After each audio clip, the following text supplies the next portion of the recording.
दुर्गा जी, जब कभी ऐसा सवाल आता है कि दो उम्मीदवारों के बीच एक चुनाव में पी को वैलिड वोट में से 42% वोट प्राप्त हुए, 42% प्राप्त हुए और क्यू ने 45,360 मतों से जीत हासिल की, 20% लोगों ने वोट नहीं डाला। मैं ये कह रहा हूं, मैंने मान लिया दुर्गा जी कि एक्स वोटर्स थे, ध्यान से सुनना मैं कैसे करता हूं इन सवालों को।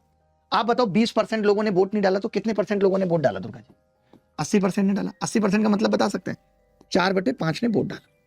एक्स के 4/5 ने वोट डाला, एक्स के वोट नहीं डाला। यदि डाले गए मतों में से 10% वोट अमान्य पाए गए, 10% वोट अमान्य पाए गए, यानी 90% ही मान्य थे। 9/10 कर दूं दुर्गा जी। अब आप ये कह रहे हो वैलिड में से पी को मिले हैं 42%, तो क्यू को कितने मिले होंगे?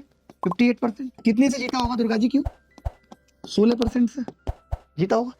16% का मतलब कितना हो गया? 4/25। और जितने से जीता है वो कितना है? 45,360। 45,360। अब समझना दुर्गा जी मैं क्या बताना चाह रहा हूं। मैं ये कह रहा हूं जब भी आप x निकालने जाओगे, तो मैं खाली आपसे 5 की पावर पूछ रहा हूं।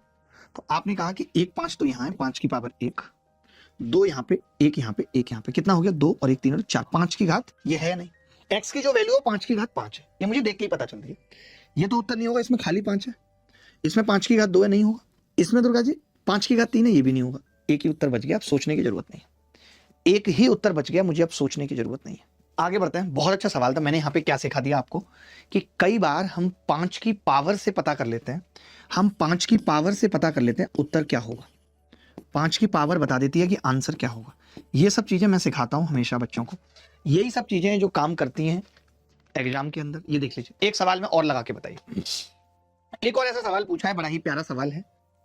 दो उम्मीदवारों के बीच एक चुनाव में 8% वोट दुर्गा जी अवैध थे और जीतने वाले को कुल वैलिड का 60% मिला।